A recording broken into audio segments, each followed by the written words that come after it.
सियासी मैदान की हर बड़ी खबर से आगाह रहने के लिए हमारे चैनल आज़ाद सियासत को सब्सक्राइब करें और बेल आइकन को प्रेस करें। बिस्मिल्लाहिर्रहमानिर्रहीम। अस्सलाम वालेकुम। आजाद डिजिटल के प्लेटफॉर्म के साथ मैं हूँ आपकी होस्ट सलीना मुजफ्फर और मेरे साथ मौजूद हैं मुजम्मिल सुहरवर्दी साहब। सर, कैसे हैं आप? बिल्कुल ठीक। आप सुनाएं, कैसी तबीयत है? अल्लाह का शुक्र है, अल्हम्दुलिल्लाह। सर, ये जो पीटीएम का जिरगा है और इसकी जो सिक्योरिटी की सिचुएशन है इस वक्त, आपको क्या लग रहा है कि जो अली अमीन गंडापुर है, क्या वो विकेट के दोनों इतराफ में खेल रहे हैं? और जिस तरह से बैकलैश किया जा रहा है इस पीटीएम के जिरगे को, तो क्या वो इस तनकीद को बर्दाश्त कर पाएंगे? देखिए, पीटीएम के जिरगे के हवाले से गंडापुर विकेट के दोनों तरफ खेल रहे हैं या नहीं खेल रहे, लेकिन तहरीक इंसाफ विकेट के दोनों तरफ खेल रही। आप देखें, इस जिरगे की हमायत पहले तहरीक इंसाफ ने की। असद कैसर, उमर यूब वगैरह ने मंजूर पशीन से मुलाकात की और इस जिरगे की हिमायत का ऐलान किया और उनको बड़ा कहा कि हम भी शिरकत करेंगे। और इसको बड़ा इवेंट बना के पेश किया गया कि इसके नतीजे में हुकूमत बहुत कमजोर हो जाएगी और इसके नतीजे में केपी में हुकूमत के खिलाफ बहुत बड़ी एक तहरीक शुरू होगी। लेकिन सूरत हाल ये है कि वफाकी हुकूमत ने पीटीएम को बैन किया और बैन किया तो उसके बाद गंडापुर ने और उनकी इंतजामिया ने पीटीएम के जिरगे को रोका है। और उसको रोकने के नतीजे में आज मोहसिन नकवी साहब केपी जा रहे हैं, पेशावर जा रहे हैं अमन अमान के इजलास की सदारत करने के लिए और गंडापुर उस इजलास में मौजूद होंगे। लिहाजा गंडापुर इन दी एंड तो रियासत के साथ आके खड़े हो गए हैं, एस्टेब्लिशमेंट के साथ आके खड़े हो गए हैं, वफाकी हुकूमत के साथ खड़े हैं। मसला तो पीटीआई का है, तहरीक इंसाफ की उन कुव्वतों का है जो पीटीएम की हिमायत कर रहे थे और जो पीटीएम की इस तहरीक के जरिए हुकूमत के खिलाफ कोई तहरीक बनाने की कोशिश कर रहे थे। उनको बड़ी नाकामी हुई है। मैं समझता हूँ ये असद कैसर की नाकामी है। मैं समझता हूँ कि ये और वो कुव्वतें केपी में जो इस तरह की चीजों के पीछे थी उनकी नाकामी है। लेकिन ओवरऑल गंडापुर जब से 30 घंटे के लिए गायब हुए हैं तब से उसके बाद से वो रियासत के साथ चल रहे हैं, फौज की हिमायत में बयान भी दे रहे हैं और वो रियासत के हक में इकदाम भी उठा रहे हैं। लिहाजा मैं नहीं कहता कि इस वक्त गंडापुर दो तरफ खेल रहे हैं। इस वक्त तो गंडापुर रियासत के साथ, एस्टेब्लिशमेंट के साथ खड़े हैं। पीटीआई गंडापुर के बारे में क्या सोच रही है ये तो तब पता लगेगा जब इमरान खान पर से पाबंदी उठेगी और उनका कोई मीडिया इंटरेक्शन होगा कि वो गंडापुर के बारे में क्या बात करते हैं। जब तक इमरान खान की जुबान बंदी है तब तक पूरी पीटीआई की भी जुबान बंदी है, क्योंकि पीटीआई को नहीं पता कि इमरान खान गंडापुर की हिमायत करेंगे या मुखालफत करेंगे। लिहाजा सब खामोश है, क्योंकि पहले जिन्होंने गंडापुर की मुखालफत की थी उसके बाद इमरान खान ने गंडापुर की हिमायत करके उन्हें पार्टी से निकालने की भी बात की और उनको शटअप भी कॉल दी। तो अब भी लोग डरते हैं कि अगर हम गंडापुर की मुखालफत करेंगे या उनको एस्टेब्लिशमेंट का एजेंट कहेंगे और बाद में इमरान ने उनकी हिमायत कर दी तो हम क्या करेंगे।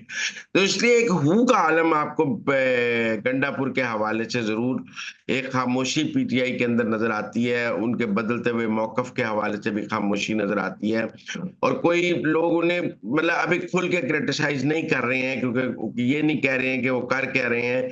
इस पीटीएम के जिरगे पे क्रैकडाउन पर भी पीटीआई खामोश है, क्योंकि किसी को नहीं पता कि इमरान खान की पॉलिसी क्या होगी।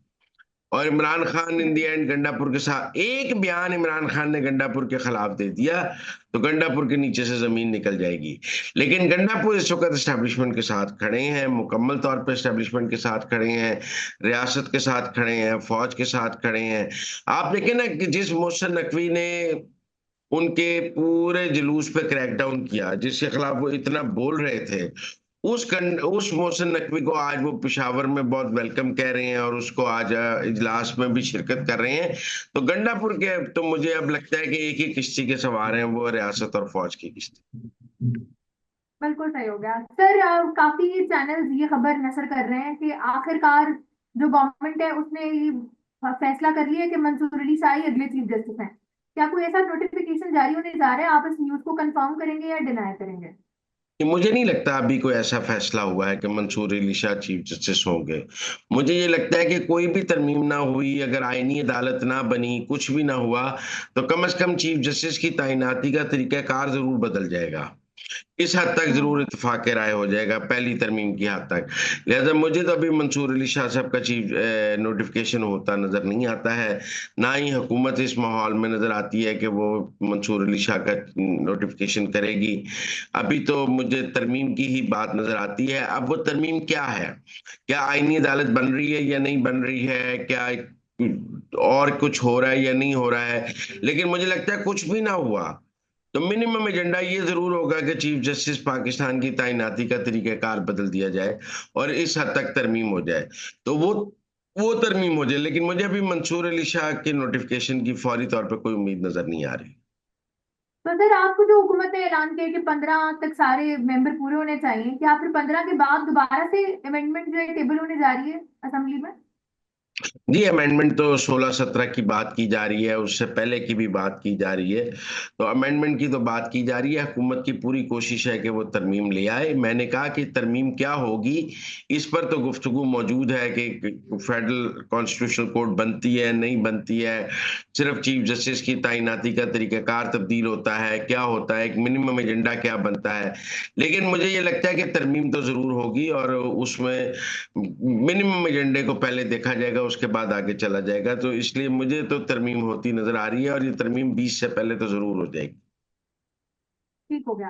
फिर मिसाल यूसुफ एक दफा दोबारा केपी कैबिनेट का हिस्सा बन गई हैं और वो वापस आ गई हैं केपी कैबिनेट में, हालांकि उन पर बड़ी तनकीद भी की गई, बड़ा क्रिटिसिज्म का वो शिकार रही हैं।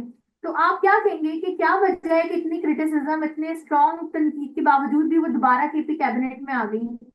बुशरा बीबी की पर्ची है मिसाल यूसुफजई के पास, वो खुद को बुशरा बीबी का तर्जुमान कहती हैं। तो बुशरा बीबी की देखे ना जी, पीटीआई में चलती तो है, वो जब बुशरा बीबी के पास पहुंच जाती हैं या उनकी मुलाकात हो जाती है तो उनकी वापसी हो जाती है।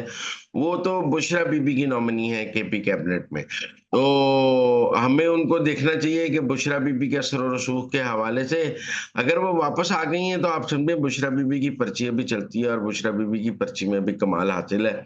तो वो बुशरा बीबी की पर्ची पे वापस आई हैं, वो कोई सियासी जदोजहद या वो कोई अपनी पॉलिटिकल स्टैंडिंग पर तो नहीं आई हैं, वो तो बुशरा बीबी की पर्ची पर वापस आई। ठीक हो गया। फिर परवेज इलाही साहब आजकल बड़े खामोश हैं और वो किसी तरह का भी कोई रद्द अमल या किसी तरह की भी कोई भी तनकीद, कोई भी बयान जो है वो नहीं दे रहे हैं। तो आप क्या समझते हैं उनकी जो बाहर आने वाले मामलात हैं, क्या वो किसी डील का पार्ट है, इस वजह से वो आजकल खामोश हैं, पीटीआई के बारे में कोई भी बयान नहीं दे रहे हैं वो? जी, वो एक डील के तहत बाहर आए हैं और उस डील में उन्होंने ये तय किया है कि मैं सियासत नहीं करूंगा और मैं सियासी सरगर्मियां नहीं करूंगा, और वो एक मुआहदे के तहत वापस आए हैं एस्टेब्लिशमेंट के साथ। तो चूंकि उन्होंने ये तय किया है कि मैं सियासी सरगर्मियां नहीं करूंगा, लिहाजा आप देखें वो किसी सियासी सरगर्मी में हिस्सा नहीं लेते हैं, अपने एक्सीलेंट। केसेस की हद तक बात जरूर करते हैं, लेकिन वो एक डील के तहत वापस आए हैं। मोनस भी काफी हद तक खामोश हैं और ये पूरी फैमिली जो है वो इस डील के तहत अब मुल्क से बाहर जाने की भी कोशिश कर रही है कि उन्हें सियासत छोड़ देंगे लेकिन हमें मुल्क से बाहर जाने की इजाजत दी जाए, लेकिन अभी इस्टेब्लिशमेंट उन्हें मुल्क से बाहर जाने की इजाजत नहीं दे रही है। केसेस अपनी जगह मौजूद हैं, केसेस चलाए जा रहे हैं, सीबीएम उनके और एस्टेब्लिशमेंट के दरमियान सीबीएम चल रहे हैं, लेकिन अभी मुकम्मल माफी नहीं हुई है परवेज इलाही की। केसेस में हमें तेजी भी नजर आती है और वो कोई बात करते हैं तो उसका रद्देमल भी नजर आता है, लेकिन ओवरऑल यही कहा जा रहा है कि परवेज इलाही ने ये गारंटी दी हुई है कि वो तहरीक इंसाफ की सियासी सरगर्मियों में हिस्सा नहीं लेंगे, किसी एहतजाज में हिस्सा नहीं लेंगे, कोई प्रेस कॉन्फ्रेंस नहीं करेंगे, कोई मुलाकातें नहीं करेंगे, चुप करके घर बैठेंगे। और हमने देखा जब से वो रिहा हुए हैं चुप करके घर बैठे। बिल्कुल ठीक हो गया सर, इसी के साथ हमारे वीलॉग का टाइम भी खत्म हो गया। आपसे मुलाकात होगी कल, तब तक के लिए दें मुझे इजाजत, अपना ख्याल रखें।